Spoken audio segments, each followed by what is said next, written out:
સાથીઓ, અમે તમને મળવા માટે આવ્યા છે। ઘણીવાર આપણા વિસ્તારના આગેવાનો ફોન કરે કે અમે મળવા માટે ડેડિયાપાડા આવીએ।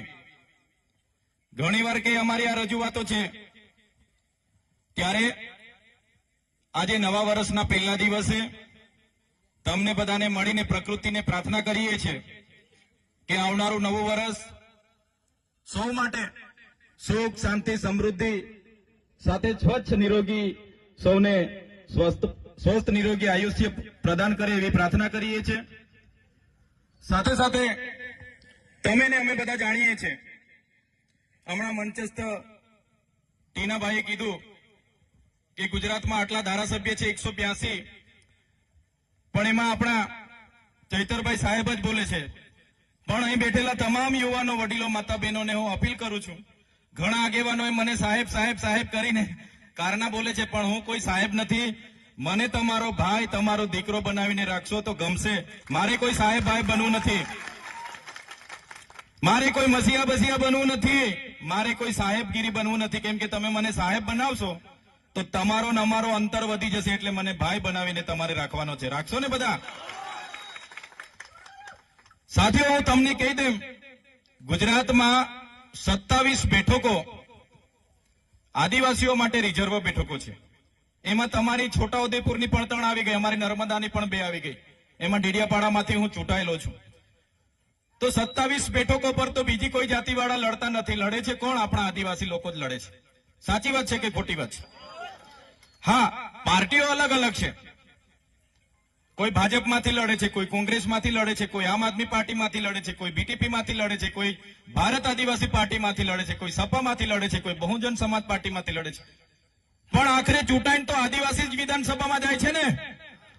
27 બેઠકો આદિવાસીઓ માટે અનામત છે, છેલ્લે ચૂંટાઈને તો આદિવાસીઓ 27 જણ જ વિધાનસભામાં જાય છે। બધાએ બોલવું પડે, પણ જયારે આદિવાસી સમાજને માટે બોલવાની વાત હોય, 1-2 ધારાસભ્યને છોડીને કોઈ આદિવાસી ધારાસભ્ય વિધાનસભામાં આપણા સમાજ માટે બોલતા નથી, કેમ કે એ લોકોને ટિકિટની ચિંતા છે। આજે આટલો બધો આપણા વિસ્તારમાં અન્યાય અત્યાચાર થાય છે, કોઈ બોલતું નથી। એમને પાર્ટીએ રિમોટથી ચલાવે છે, પાર્ટી એમની પાર્ટીને ટિકિટથી પડેલી છે। ત્યારે આજે તણખલાના આ મંચ પરથી હું તમને કહેવા માંગુ છું, હું જે વિધાનસભામાંથી ચૂંટાઈને આવું છું એ આદિવાસી રિઝર્વ એટલે કે આદિવાસી અનામત બેઠક છે। મને કોઈ પાર્ટી ટિકિટ આપી દે, પણ આદિવાસીનો જાતિનો દાખલો મારા ફોર્મમાં હું નહીં મૂકું તો મારું ફોર્મ પાસ થવાનું છે નથી। ફોર્મ મારું પાસ થશે? કોઈ પણ પાર્ટી મને ટિકિટ આપી દે, પણ મારો આદિવાસીનો જાતિનો દાખલો હું નહીં મૂકું તો મારું ફોર્મ પાસ થવાનું છે? ભાઈ, પાસ થવાનું છે? નથી થવાનું ને? એટલે આદિવાસીના જાતિના દાખલાથી હું ધારાસભ્ય બન્યો છું, મારા ડેડિયાપાડાના આદિવાસી સમાજના આશીર્વાદથી હું ધારાસભ્ય બન્યો છું। આજે તમારી વચ્ચે આવ્યો છું તો આદિવાસી સમાજના ધારાસભ્ય તરીકે આવ્યો છું। જે દિવસે મારી પાર્ટી પણ આદિવાસી સમાજ માટે બોલતા મને રોકશે, તે દિવસે સૌથી પહેલા મારી પાર્ટીના પાટિયા ચૈતર વસાવા પહેલા ઉતારીને મૂકી દેશે। આ ખુલ્લા મંચ પરથી કહીએ છીએ અમે। અનાદિકાળથી વસનારો અમારો આદિવાસી સમાજ છે। આદિવાસી સમાજની સંસ્કૃતિ હજારો વર્ષ જૂની છે। સિંધુ ખીણની સંસ્કૃતિમાં તમે જોઈ લેજો, હડપ્પાની સભ્યતામાં જોઈ લેજો, એ આદિવાસી સંસ્કૃતિ 10-12 વર્ષ પહેલાની આપણી સંસ્કૃતિઓ છે। અહીંના મૂળ માલિકો છે આપણે, આદિવાસી હોય, એસસી હોય, માઇનોરિટી હોય, ઓબીસી હોય, આપણે આ દેશના મૂળ માલિકો છે। આજે મૂળ માલિકોની હાલત શું બનાવી દીધી છે? આજે મૂળ માલિકોને આજે મજૂર બનાવીને રાખી દીધા છે। તમે જોઈ લો આજે મૂળ માલિકોની હાલત શું છે।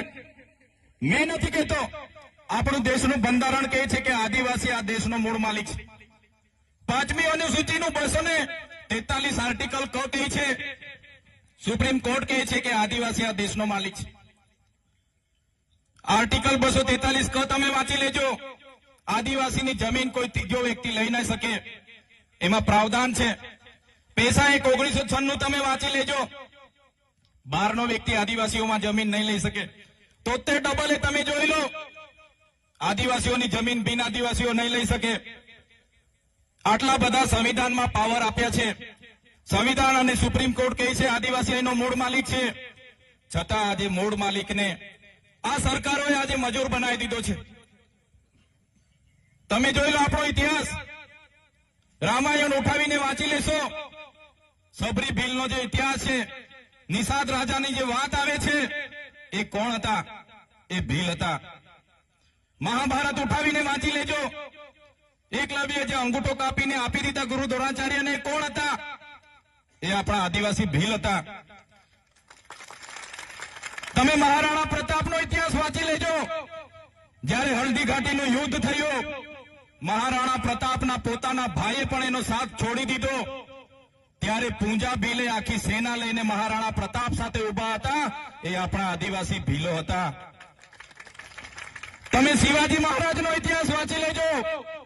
શિવાજી મહારાજ સાથે દુધાબીલ, આખી ફોજ જે ભીલોની હતી, એ આપણા આદિવાસીઓની હતી. મિત્રો, તમે જોઈ લો દેશની આઝાદીનો ઇતિહાસ. બિરસા મુંડા હોય, ખાદ્ય નાયક હોય, ટાટ્ય ભીલ હોય, જયપાલસિંહ મુંડા હોય.